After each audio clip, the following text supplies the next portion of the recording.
D'abord, je voulais te dire merci parce que c'est une occasion que tu me donnes afin de parler à mon peuple. Voilà. Et comme je veux parler à mon peuple, je veux parler à d'autres peuples qui ont ces problèmes-là, comme la Côte d'Ivoire.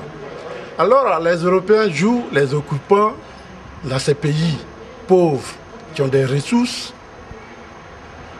riches.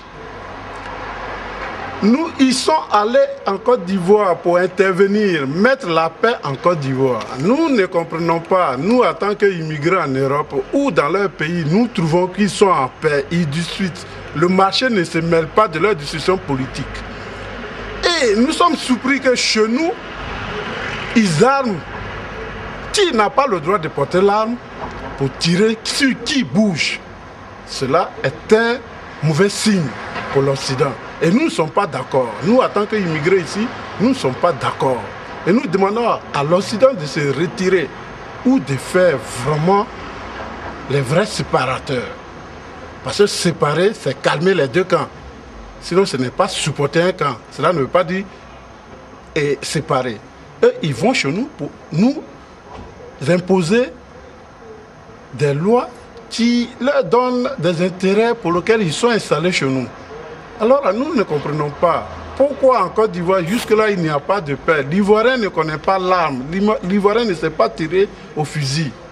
On demande à la France de jouer le vrai jeu, puisque c'est la France qui représente l'ONU en Côte d'Ivoire. Et si c'est pour tuer les Ivoiriens, on n'est pas d'accord. D'abord, je voulais commencer par la classe politique française. Et comme les intellectuels occidentaux, souvent ils ont l'impression qu'on ne les regarde pas ou on ne suit pas ce qu'ils font.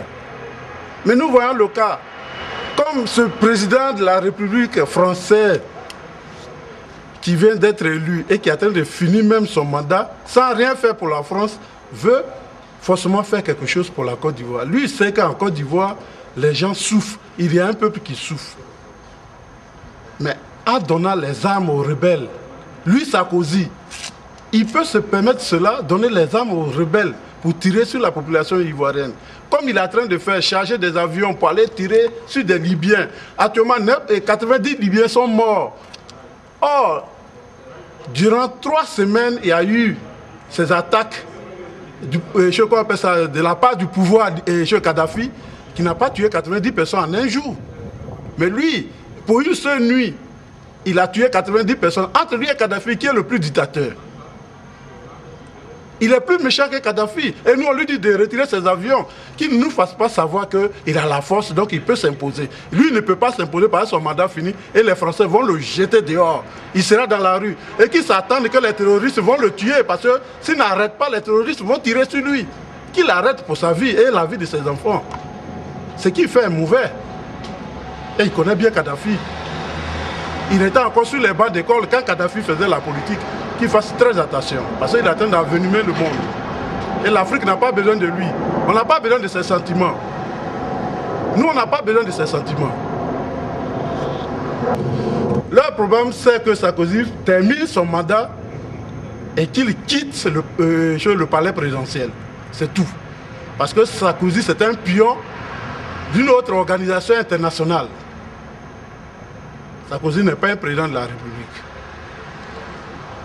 Même quand Mitterrand n'était pas d'accord avec Thomas Sankara, il n'a pas amené l'armée française et comment on appelle ça, au Burkina.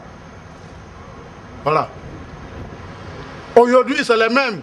Hier, Bush allait attaquer Bagdad. Et après, ce même Bush a écrit un livre pour dire qu'il a fait une erreur. Lui, le criminel, ils vont acheter ce livre, ils vont l'enrichir au prix de la mort des hommes. Est-ce que vous trouvez ça juste? On vous suit. Nous sommes chez vous et on vous regarde et on sait comment vous faites la politique. Sachez que nos dirigeants ont fait l'Europe et ils savent ce que vous voulez. Si vous voulez traiter, si c'est ce que nous avons qui vous intéresse, on peut vous donner mais moitié-moitié. Parce qu'il n'y a pas de commerce où personne ne gagne. Dans le commerce, il y a 2 personnes qui gagnent. Donc nous aussi, on doit gagner. Et si c'est pour cela, soyez sûr que c'est une guerre que vous avez déclarée. Comme Kadhafi le dit, ça va être long, mais sachez que ça va être long et à la fin, nous allons gagner.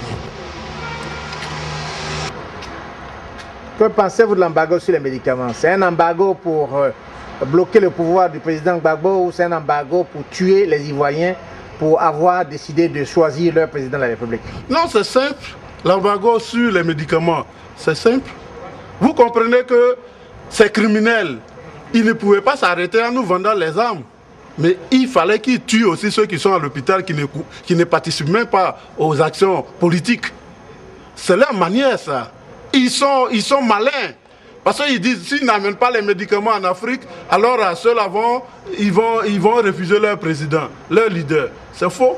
C'est quand on sera comme ça, on va manger nos feuilles. Et si nos feuilles ne nous tuent pas, sachez qu'on sera guéris. Et on sera des vrais guerriers pour vous. Reconnaissez que le fait que vous avez mis l'embargo sur le médicament, on reconnaît que vous êtes des criminels. Vous n'êtes pas des hommes sérieux pour la Côte d'Ivoire. Mettre l'embargo sur le médicament, même un bébé qui a besoin de soins ne peut pas l'avoir.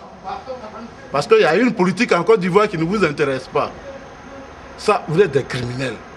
Et s'il y a des religieux chez vous là-bas, s'il y a des prêtres, s'il y a des pasteurs, sincèrement, demandez à cette opinion-là s'ils sont d'accord avec ce que vous faites.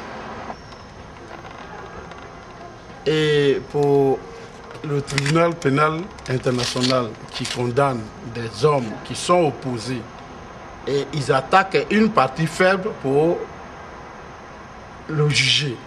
Mais que va nous dire le tribunal pénal sur le médicament que les gens refusent de donner à la Côte d'Ivoire? Est-ce un crime ou une bénédiction pour une nation qui a besoin de se soigner? Un malade dans un hôpital, lui refuser les soins, c'est bien fait ou c'est mal fait? Je voudrais que l'ONU, dans son jugement, rappelle ces hommes-là. Parce que c'est un crime. Empêcher un malade de se soigner, c'est un crime.